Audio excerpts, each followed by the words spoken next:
Hello, this is the travelballdad.com. We've been a little quiet since COVID, and there's a few reasons for that. But I'm excited to get going again. Baseball is being played, softball is being played, volleyball is being played. Everything's getting going again, and it makes sense to get the content going again as well. I've got a pretty cool guest joining us today, Logan Stout out of Frisco, Texas. Logan, thanks for joining us. Thank you, man. Great to be on. No problem. I ran across Logan a couple weeks ago. Um, Living in the Twitter world we live in as travel ball parents, trying to understand what's out there and what the kids are seeing, and hopefully guide them in the right direction. I ran across the video Logan created a couple years ago. Was it a couple years ago, Logan? Oh man, I don't even know. I don't. There's been a bunch of videos. So I don't know which one you're. It's a ways back. It's about the recruiting process, the do's and don'ts of recruiting. 11-minute video, and we'll include that in the links here of the video, and I highly recommend you check it out. But I ran across Logan's video, and I showed it to a group of ball players last week, and it took 11 minutes, but it was well worth the investment. But Logan, do me a favor. Tell me a little bit about yourself before we get into the nuts and bolts of recruiting. Yeah, sure. Thanks. I grew up in Dallas, Texas area and played baseball since I was a little kid. And of course, the landscape's changed dramatically. Back then it was, local YMCA league on all dirt little infield, and you played about 10 games a year, right? That's about it. Right. And fast forward, when I was in high school, I didn't know anything about the recruiting process. No, I had nobody to really lean on, nobody to tell me. And I remember colleges calling me that I'd never heard of, junior colleges, et cetera. And it was interesting is I actually committed to play basketball at the University of Oklahoma, college basketball. And I got a phone call from Gerald Turner, who's with the Kansas City Royals at the time. This is back in the 90s. And basically said, you're a great baseball player.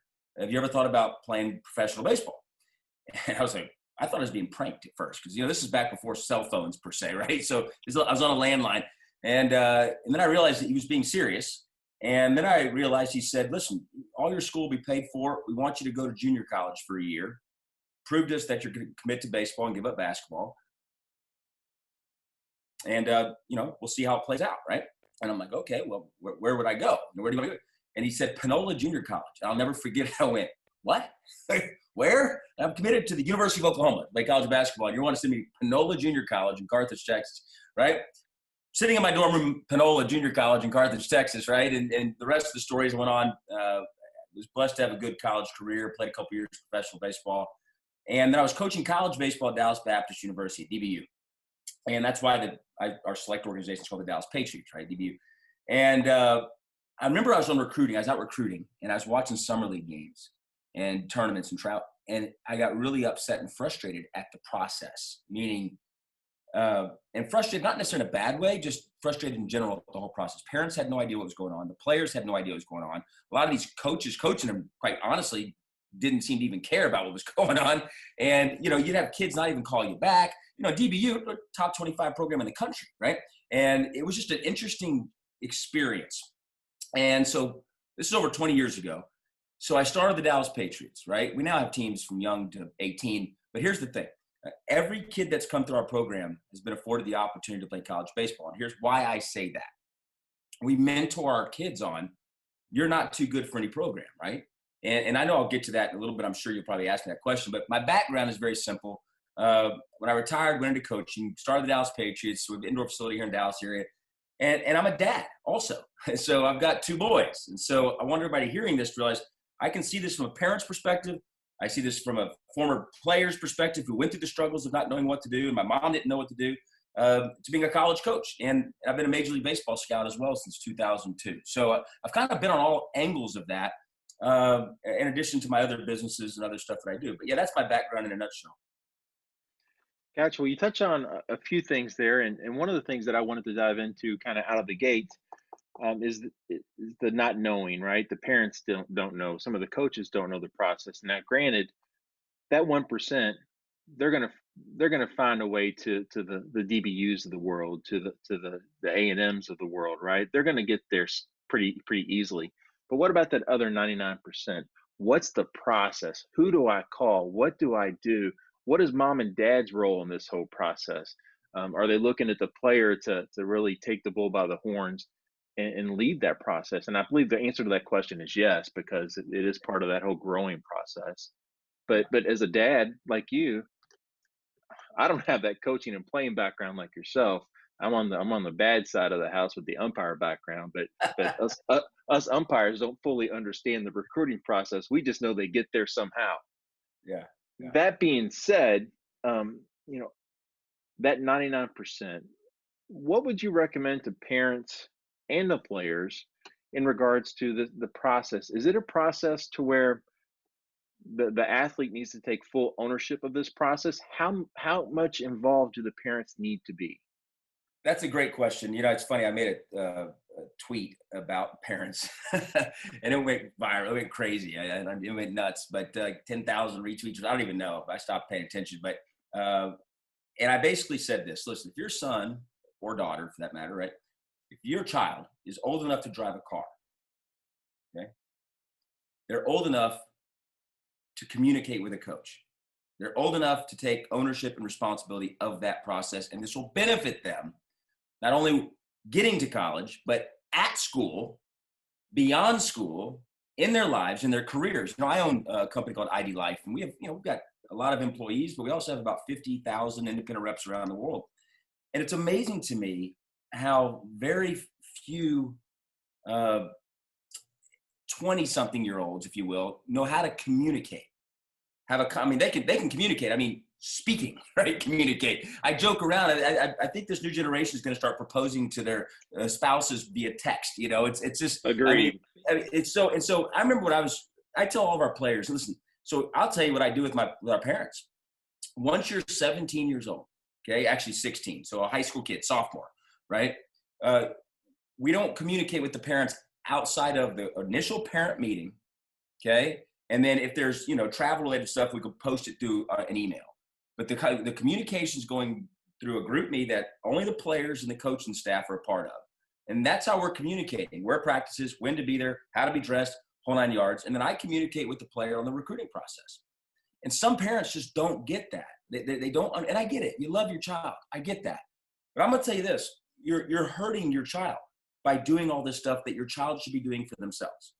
Okay, they need to take ownership of the process. And I think a lot of times parents want it more for their child than their child wants it for themselves. I think that's part of the problem too. But a college coach doesn't want to hear from the parent. They may say they do just to be respectful, and I get that. But you remember this, parents, we are in partnership. Coaches, right? Meaning like your high schools, or in my case, select travel coach, we're in partnership with each other for the benefit of the player, right? We're both doing this for the player. That should be our sole motive, is helping the player. And I understand there's some bad apples out there, and we're not going to talk about those. We're saying good coach, good motive, parent, good motive. Okay, we're in partnership. So you got to hear me on this. I'm a dad. Listen, we got to let the child become a young man or a young woman. And that won't happen if you're doing all the fishing for them, right? It's give a man a fish, feed him for a day, teach a man to fish, feed him for a lifetime. We've got to give them ownership. And are they going to mess it up? Yes. Yeah, they are. That's fine. But that's the only way they get better is, you know, you just keep going. You fail until you win, right? And so a college coach understands that. A college coach is going to respect that young man or woman who is taking ownership of that process far more than a helicopter parent who is doing all the emailing. Do not email a college coach, parents. I'm begging you, don't do it, okay? Do not call a college coach. Do not do it. Listen, you can be an asset or you're going to be a liability for your child. It's your choice, right? And if I'm going to tell you this, if a college coach feels that young child, that young man, young woman, I'm saying child because we're all parents and they can be 40 and they're still our child, right? If they don't feel that person, that player, that athlete is going to be able to be independently healthy on their own emotionally and mentally and relationally, they're probably not going to give you an offer. That Because sums it they up. don't. That sums it up right there, Logan, in my opinion, because they're recruiting an adult in a sense. When you get to college, you're an adult, right? Well, listen, this is huge. That college coach's livelihood depends on that person performing, right? If Yeah. they get homesick because they miss mommy and daddy, okay, and they transfer out, that's a strike against the college coach. Those universities, they get penalized when there's people transferring or they're not meeting their grade requirements. Like, you can get fired over that stuff as a college coach. And so my point is, parents, You take two players, they're both equally as talented. They're going to go after the one with the intangibles. They're independent. They handle their own business. They know they're going to be healthy on campus. They're not going to be. They haven't been tied to their parents' hip their whole lives, right? And again, I'm not trying to be disrespectful. We all love our children, okay? I'm just being honest with you. I'm your friend. Remember, a fan tells you what you want to hear. A friend tells you what you need to hear. I'm your friend. I'm here to help you. I'm getting nothing for this, okay? I'm just here to give you advice because parents, it's like they think I'm kidding. They think I'm joking. You know, I have the honor to coach a lot of college coaches' kids, right? Like Steve Rodriguez, head coach at Baylor. Darren Thomas, head coach at Utah. I mean, they send their kids to play for me because they know that daddy's not going to be allowed to be part of the process. They go, okay, buddy, you better go figure this out, And it's interesting. We had a player, actually, the mom wouldn't stop texting me. And I kept telling the mom, listen, I'm not trying to be rude. I'm not here to coach you. I'm coaching your son. He's 17. Please do not text me. If you have a question about where the game is or any of that stuff, your son already has the answer. It's in the group me. The address, where to be, how to be dressed, it's all in the group me. Okay? If you're worried about your son's, personal life or something else, yeah, I'm here for you. Holler at me. But don't be texting me about where to be and when to be there. Right? And so I know I'm rambling here, John, sorry about that. I really want parents to hear this. No. It's an important message, Logan. And as a dad, it's hard. I've listened to my son have conversations, and it's painful to me sometimes because not that he's doing a bad job, but it's the learning process. The first call is not going to go as good as the last call, right? Because you're learning, you're growing up, and hopefully parents are able to say, well, you may want to work on this part of your speaking, or you may want to try to focus on this instead of that. That's where I'm trying to lend knowledge instead of being there doing it for him, which I'm not supposed to. But it's the constructive criticism piece after the fact. That's exactly the parent's role, right? Our job is to provide an environment for learning and growth where our child can become a young man or young woman. I mean, that's really our job as a parent, is to make sure they know we love them. We're there for them. We're going to provide for you. We're going to support you.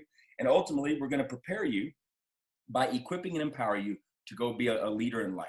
I tell everybody, listen, there are people that watch the game, there are people that play their game, and there are people that change the game. I coach to create game changers.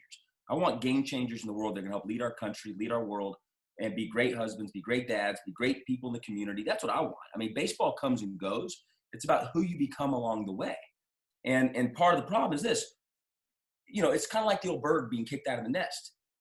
If the mama bird or whatever, I don't know the proper lingo there, but just sit there and holds on to that little baby bird in the nest and never lets it, it'll never learn to fly. It learns to fly by going, blip, go, good luck, and it flaps and flaps, and it hits the ground, and finally figures out how to fly, right? Right. Riding the bike, I never forget teaching my kids how to ride bikes. I have twins, and I never forget it. And you just want to hold that bike. Oh, God, they're going to fall. They're going to fall. And I just finally told myself, I said, yeah, they're going to fall. Just go get some bandages and get ready to rock and roll. All right, go, boys. They just went off on their bikes, and guess what? They're fine. And that's, as parents, they're our blood. We love them. But sometimes you can love them so much that you do things that are overbearing and detrimental to their growth.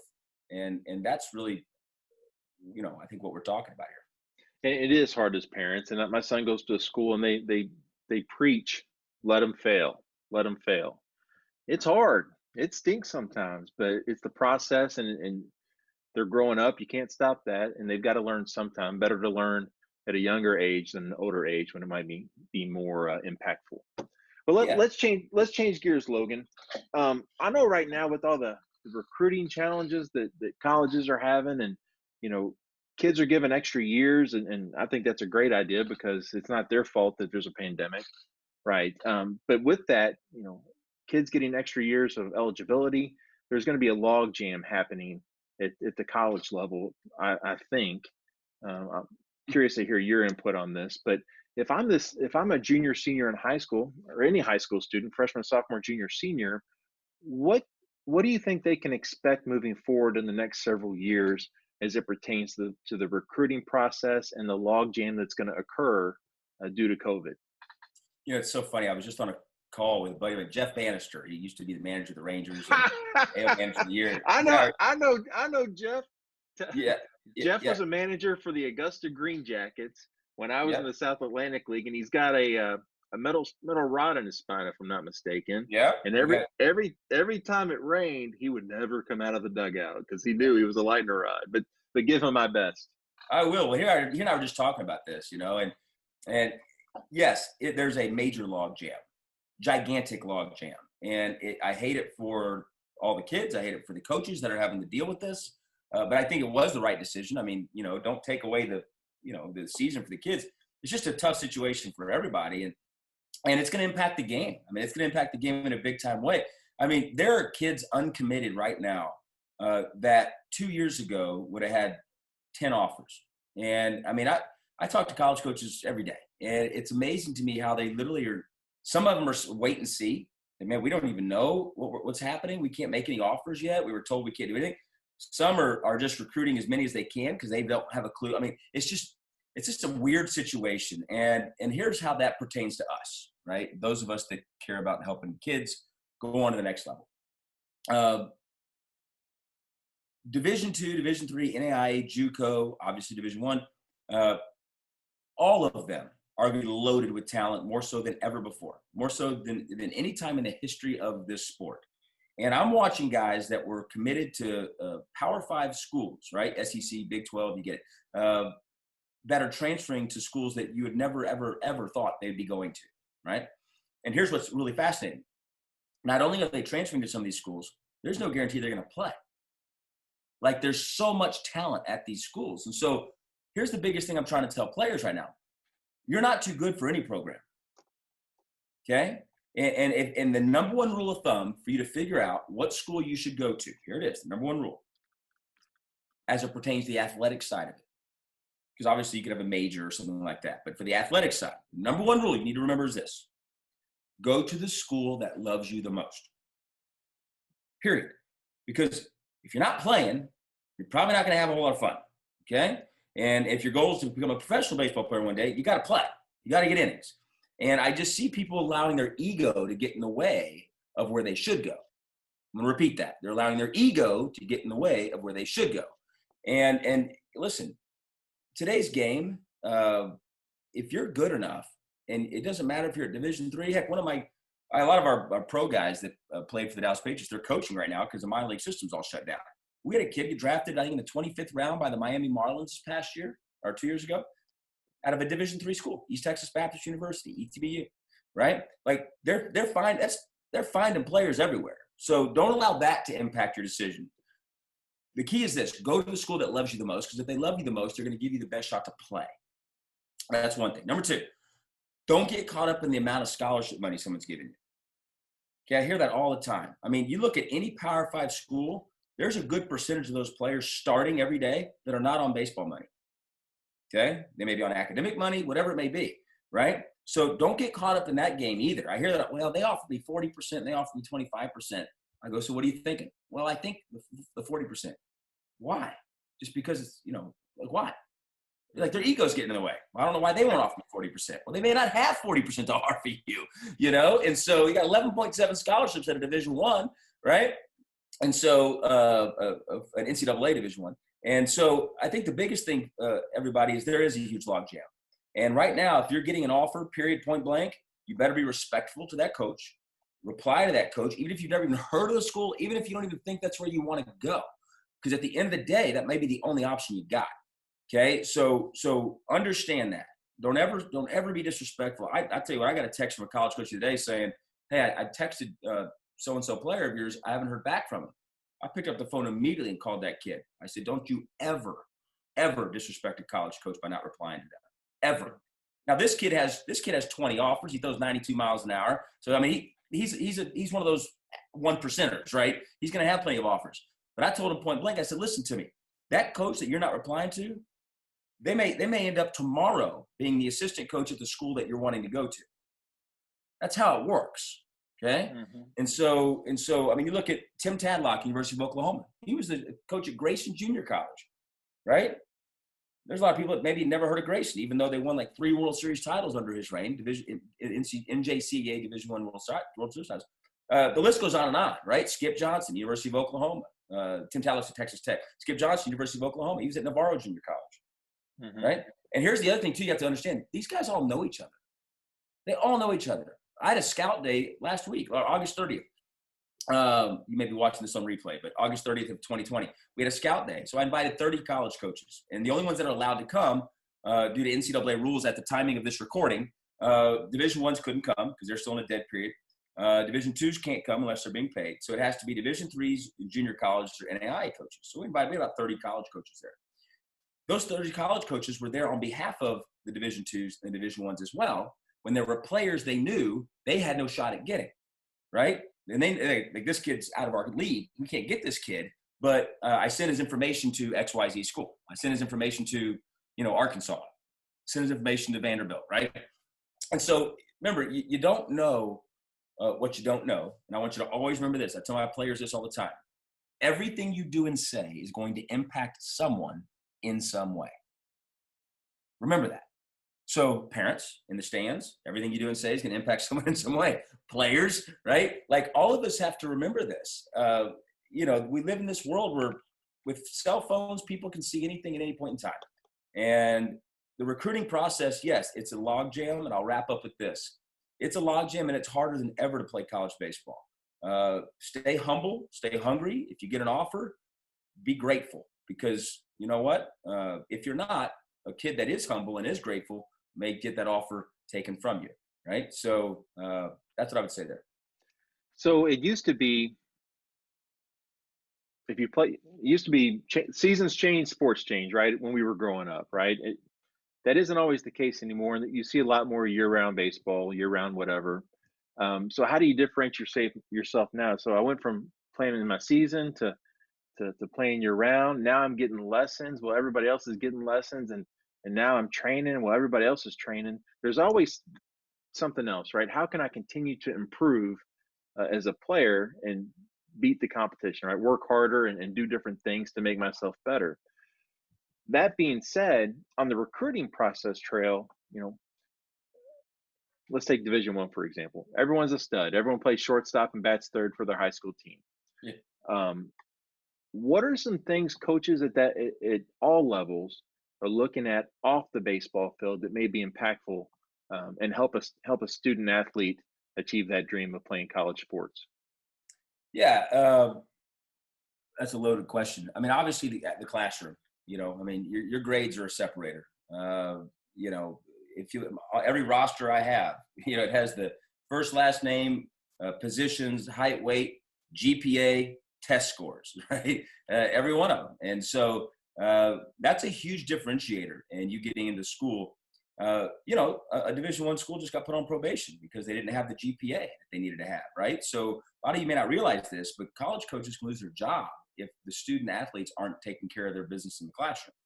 So one of the easiest ways to make sure a student takes care of their business in the classroom is to recruit one that's proven that they'll take care of business in the classroom, right? Is to recruit a kid who's doing a great job in high school. And so, that's a differentiator. I'll tell you this, staying in shape. It blows my mind. You mentioned private lessons.